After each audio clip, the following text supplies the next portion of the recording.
আমাদের নেপালে প্রত্যেকটি জনগোষ্ঠীর জন্য একটি সুনির্দিষ্ট নিয়ম রয়েছে, যেখানে আমরা দাবি করব যে কোটা পদ্ধতি আধুনিক, যুগোপযোগী, টেকসই, ইতিবাচক, সমতাধর্মী, বৈষম্য নিরসনের উপযোগী এবং যুগোপযোগী হবে, সেখানে আমরা পার্সেন্ট ঠিক করছি। এটা কি টেন্ডার? ছাত্র দলের আমলে টেন্ডার পেয়েছেন কোটা ব্যবস্থাকে? আপনি এখানে বসে ঠিক করে দিচ্ছেন 1%, 2%, 3%, 4%।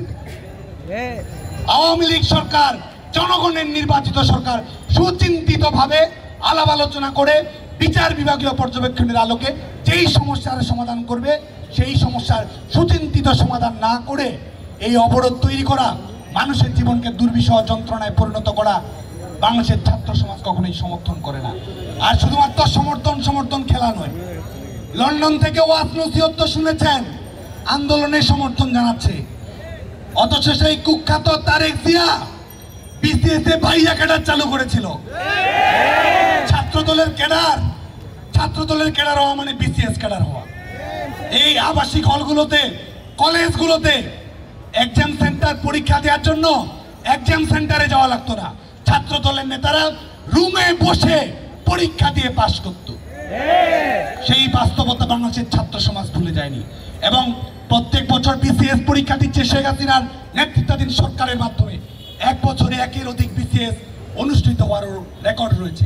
4 বছর পর পর ফুটবল বিশ্বকাপের জন্য অপেক্ষা করি।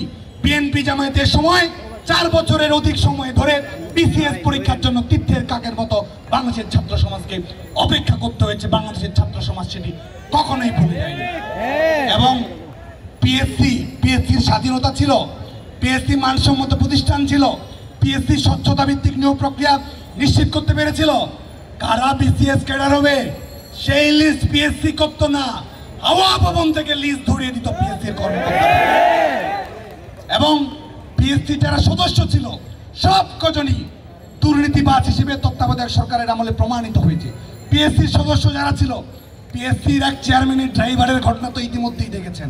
বিএনপি জামায়াতের আমলে দোর্দণ্ড প্রতাপে পিএসসির এই চেয়ারম্যান 5 বছর দায়িত্ব পালন করেছে।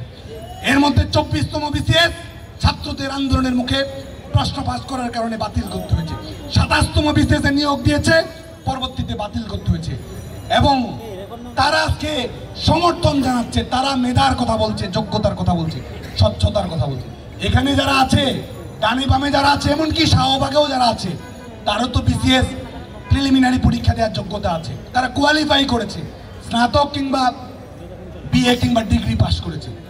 আজকে আমাদের পিএসসির পরীক্ষা নিয়ে যারা লন্ডন থেকে ওয়াজ নসিহত দিচ্ছে, এই তথাকথিত একটি সংগঠনের ভারপ্রাপ্ত চেয়ারপারসন না হলে বিসিএস পরীক্ষায় প্রিলিমিনারিতে অংশগ্রহণ করার যোগ্যতাও তার ছিল না।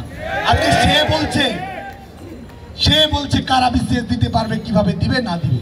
আজকে বাংলাদেশের ছাত্র সমাজের পক্ষ থেকে এই সব রাজনৈতিক প্রপাগান্ডা এবং আন্দোলনের নামে এই সব তামাশা এবং ছাত্র সমাজের একটি যৌক্তিক দাবিকে অযৌক্তিক দিকে যারা পরিণত করতে চায় বাংলাদেশের ছাত্র সমাজ, তাদের বিরুদ্ধে সোচ্চার রয়েছে।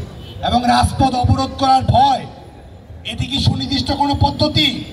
না, কোনো অবস্থাতেই বাংলাদেশের জনগণের সারা জীবন জীবিকা, তাদের স্বাভাবিক জীবন প্রক্রিয়া নিয়ে যদি কেউ ছিনিমিনি খেলে, বাংলাদেশের ছাত্র সমাজ তাদের সবার বিরুদ্ধে সোচ্চার ভূমিকা পালন করে।